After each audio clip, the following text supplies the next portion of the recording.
Hey there, it's Sfigurereviews, and if you're watching this review, thank you so much for your support. But you're kind of here because you want a bit of a rewind. 5 years rewind to be exact. 2021, the Supervillains Wave Hood came out. This was tied to the Xemnu Wave. And the question I want to see in this review is, does it hold up to modern consumer standards? It's been deemed jokingly the best figure of 2021, but also it has been deemed the worst of 2021. So which exactly is he? So let's find out together, and we're going to start with packaging. So he is on that Marvel Supervillains Marvel the Hood packaging, that old Marvel Legends style, which I absolutely miss, that they got rid of in 2022. Easily the worst decision made because they couldn't control the quality and people were stealing easily from the packaging. On the sides, it is that amazing original artwork that Marvel Legends Hasbro used to commission. So the illustrations are almost the same throughout the wave. On the back, we have a bio that you can easily pause to read if you're inclined to read it. On the top and the bottom, it will just say Marvel and legalese. So let's actually have a look at the hood, and you can see me struggling to get it out of the package. It's a pain to get out because of that thick plastic cape that I'm going to talk about later. You can see his accessories right in that plastic mold. So let's actually have a quick look at the size comparisons here, because I like to do a size comparison with the box. So first up, we have Abomination. This is the 2026 reissued Gamerverse version. We have the Red Skull, who was easily the best figure of this wave, this Supervillains wave. Also from that Supervillains banner, we have Crossbones from the 2025 Amazon exclusive 2-pack with Man and Mask. And from the Ant-Man Quantumania wave, we have the best figure of the wave, Egghead. And we're going to quickly jump to just some figures I recently reviewed that are on the channel. Here we have the Secret Wars Wave 2 Daredevil and this 2026 Marvel Legends Spider-Man Blister Retro Card Wave Cardiac. Okay, so we're going to start with accessories. And he doesn't really come with that many. So he comes with 2 guns. These are standard guns in a black plastic, which is able to connect with these magic bullet effects. Both of them are different sizes, as you'll see, but they connect really easily, and you can even see there's little peg hole ports in the end of the effects, which I really like. I really like this design. You don't really see the hood with these sort of magic effects in the comics. However, I do really like that we haven't seen this effect even in 2026 with any other character. So I like that they at least gave him a little bit of effort in terms of accessory-wise, just with those bullet effects. Now we also have just gripping hands. There are no extra hands with this guy. It's only gripping hands, which I am not opposed to, really. But we're going to keep talking about accessories later. We got to jump onto the actual piece of the figure, and that is the hood itself. It sucks. It really sucks. It is essentially just a big plastic piece. I love the sculpt work. I really do love the look of it. But it's a big plastic sculpt piece. And Hasbro's starting to slowly go to cloth goods, but it's only with certain figures. So I don't think if they do a hood figure, let's go 5 years down the line, shall we say, that I don't think they're going to give him a cloth-wide cape or a cloth-wide hood. But the details are amazing in this. Just the little rippling effects, the just tears at the bottom. But the problem is that they're kind of relying for the hood piece to actually keep this body mold standing. Yeah, that's right, to keep this figure standing. I will say, though, for a suited body, he does look pretty decent. I like the colors. I think a lot of people may be against the colors because they're a bit vibrant. I really like the green pants. I like this blue jacket and the blue arms. I think that it looks unique. And I think with every collection, you want a figure to stand out. Whether it's good or bad, I think color-wise, just to the eye, you want it to look a bit decent. I think the colors here work really well, so it just sticks out. It's a focal point in your collection. The head sculpt, though, is not the best. It's really not the best. It's just him yelling. I mean, I don't like when we only get a yelling head sculpt. We've seen this with characters prior like Thunderstrike or the Fallen One. It limits the amount of playability. So that's a real shame. But I mean, the head sculpt is really clean. It is nice, but it's kind of ugly because it's only open mouth. I wish they'd come with another head sculpt. I wish he'd come with a stern head sculpt. Looking back at this as well in 2026, I really can see the faults of pins in this era now. Especially that this body were big chunky pins, and pin joints were technically also more gummy, more warped. So we'll see how this guy holds up in the long run. But I do have one more thing that I want to mention, is that his feet suck. Like, one foot is articulating better than the other. He's struggling to stand. Also, why the heck have they sculpted the hole for him to have peg holes in the bottom of his feet, and yet he doesn't? I like the color of his shoes. I like how that's kind of matched with the belt in terms of color palette wise. But dudes, Hasbro, why did you do this 5 years ago where you didn't even sculpt in the peg holes at the bottom of the feet? If you were not a customizer, if you were not one for going out and buying some sort of third-party good like a custom cape or a custom hood, right? You're going to probably want this guy on some sort of stand, like even those DC McFarlane multiverse figures that you're buying, right? They always come with a stand. You probably want to chuck him on one of them as a bare minimum. So you can probably hear that I'm starting to think that this guy is a bit of a letdown. Something I forgot to mention with the hood as well was that it's too tall. It's taller than the figure, so it doesn't even line up well. It sucks. This is technically also an accessory, but I just didn't mention it because I completely forgot. And it's actually that he comes with the leg of Xemnu, as you can see here. And I'm very tempted whether I want to build this now, because I don't know if we're going to get a reissued Xemnu. But I'm almost there. I'm just missing Arcade and Dormammu. What do you guys think I should do? Moving on from those little backtrack notes that I made. This hood body is actually the Stan Lee. Now, I don't own Stan Lee, but here's a bit of a product image side by side. You can even see that Stan Lee has this weird foot fault, much like what you're about to see very soon in the articulation segment coming up. Okay, so happy 24th birthday to the Marvel Hood. Okay, this guy is a badass character, crap in the MCU, but badass overall. And I tried to find some reference images. In a lot of modern comics, he's generally in a suit as well as having the hood. But in a lot of his earlier appearances, he was sort of in a baggy jean and jumpsuit attire. And that's why they've kind of used the Stan Lee body mold. Now, the best images I could find, sort of the flaring cape is kind of inspired by New Avengers, this torn up cape / hood. But in particular, I thought that this magic pew-pew bullet effect and the color palette for the hood here, for this figure, came from the New Avengers issue 52, which is tied to Dark Reign. I can totally understand now where they were coming from, just trying to find some source images linked to this look, because I think some people are going to be against it just because of how vibrant it kind of is, whereas a lot of people more consider him to have a muted color palette. Like I said earlier, I'm not opposed to this look. Maybe something darker would have been nice, but I like this look overall, and again, it's going to be a focal point.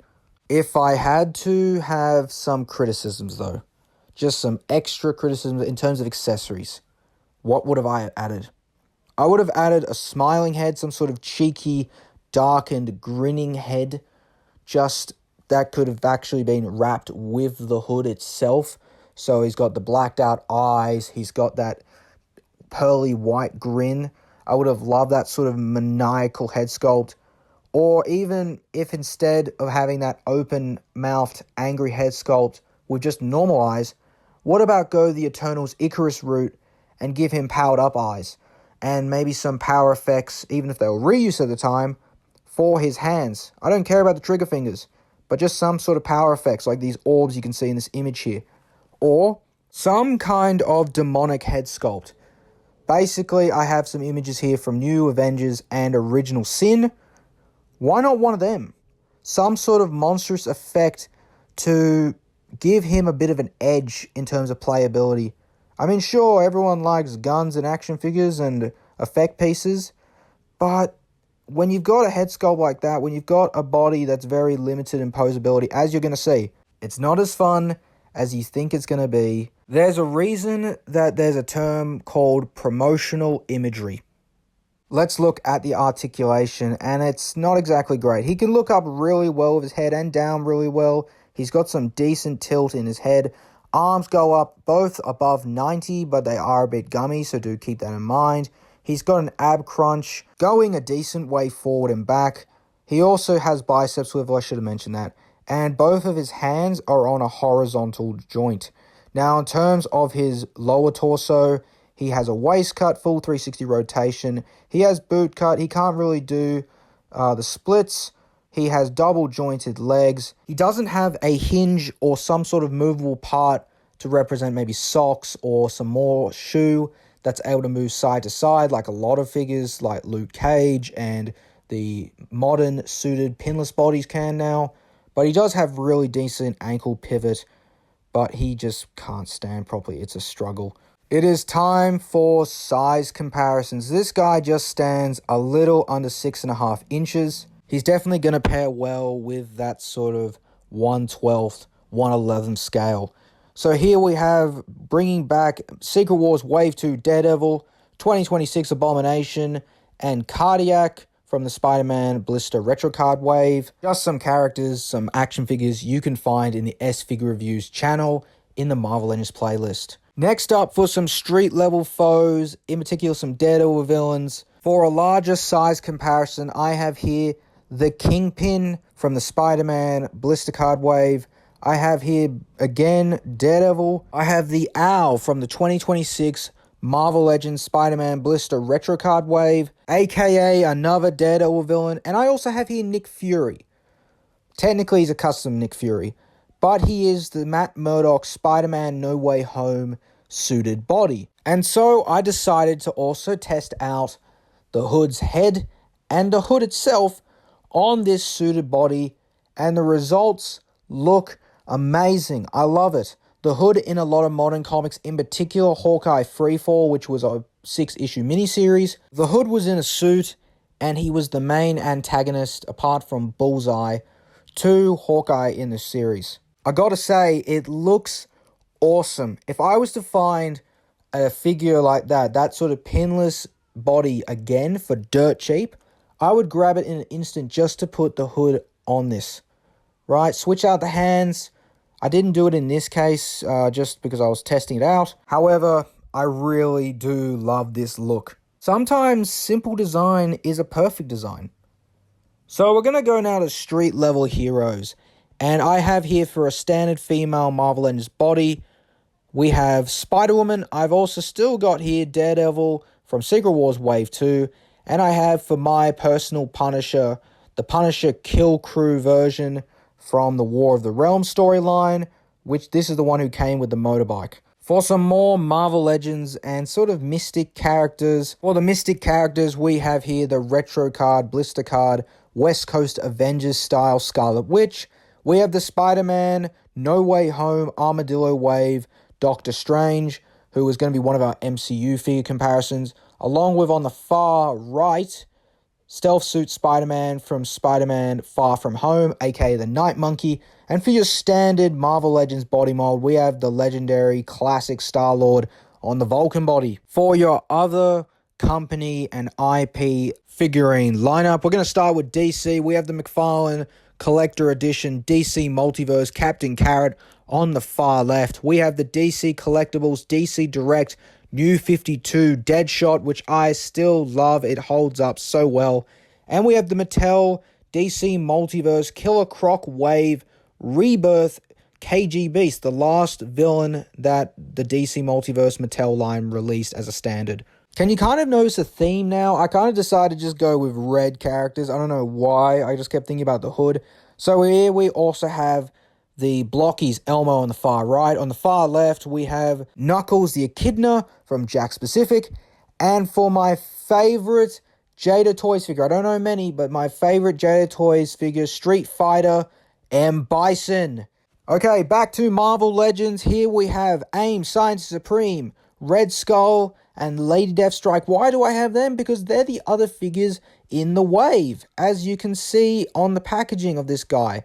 And yeah, he's clearly the weaker end of this wave, unfortunately. Red Skull, easily the best of the wave.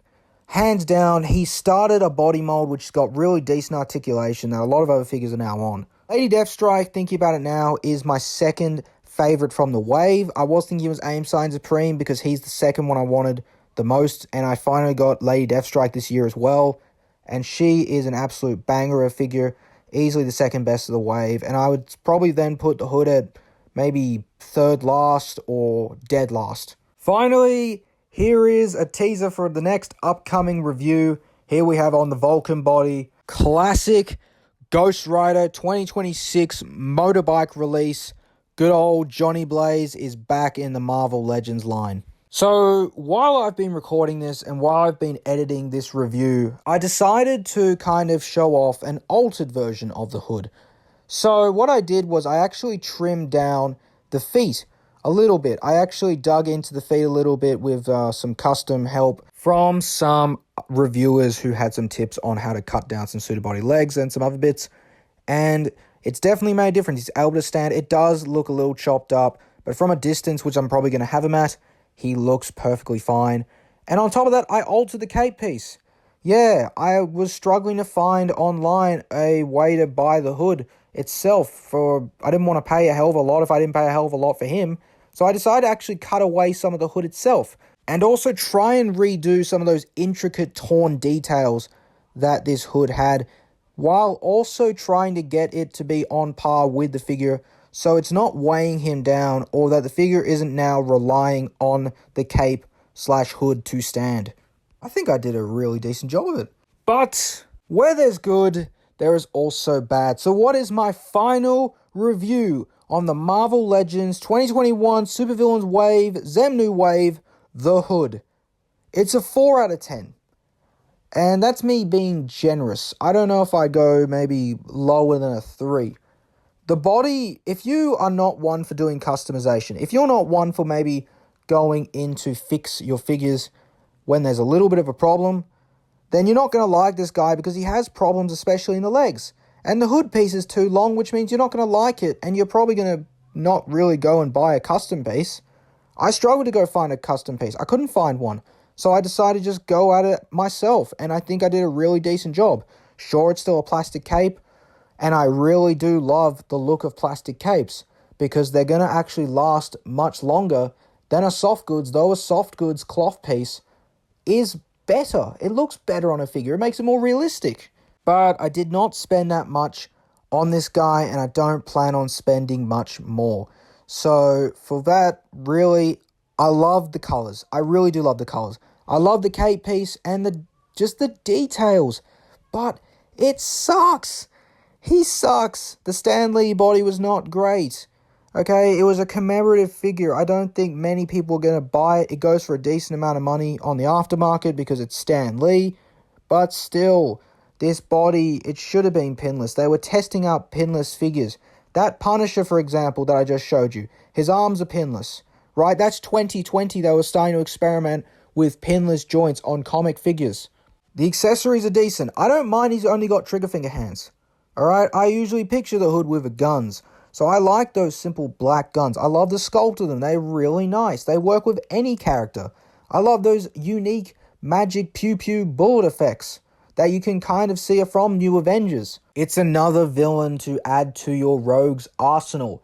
But what I loved as well about this guy was that I've seen him being used in photography for being a powered-up Bruce Banner turning into the Hulk, or being a useless civilian getting the crap beaten out of him. That's where the best of title comes from for 2021, is that he is so versatile in what you can actually do with him, apart from being Parker Robbins, the Hood. He is versatile in that way, but he's not exactly a great figure. So that's why he's only going to get a 4 out of 10 for me. So if you are planning on building Xemnu all these years later, I would say do it. And if you want to sell this guy, he's not really a loss. If you want to customize him and turn him into something else, perfectly fine. If you want to just make him a random civilian and wait for Hasbro to release a better version of the Hood so many years later, I would say do that too. For me, though, the Red Skull and Lady Deathstrike and AIM Science Supreme are the best figures of the wave. He should have come with some other head sculpt. He should have come with some other power effect, because even that I bought him cheap, it still feels like I've been ripped off a little. Like, I got drawn in because I wanted to maybe get him to see if he actually holds up. He doesn't. He really doesn't, and that's a shame. So if you like this video on the Marvel Legends The Hood, and you thought that it was helpful, please go check out my other videos at Sfigurereviews. A lot of them are Marvel Legends. They're in the Marvel Legends playlist right now. And if you subscribe, that would be super helpful, and I hope to be your second opinion. Go share this video, like this video. If you didn't think I did a good job, dislike this video. I don't care. It's okay. But thank you for watching anyway. Thank you for everyone who watched this review. This has been the Marvel Legends Hood from the Xemnu Supervillains Build-A-Figure Wave. 5 years of this figure, 24 years of this character, and hopefully maybe in another 5 years we'll get a better version of the Hood Parker Robbins.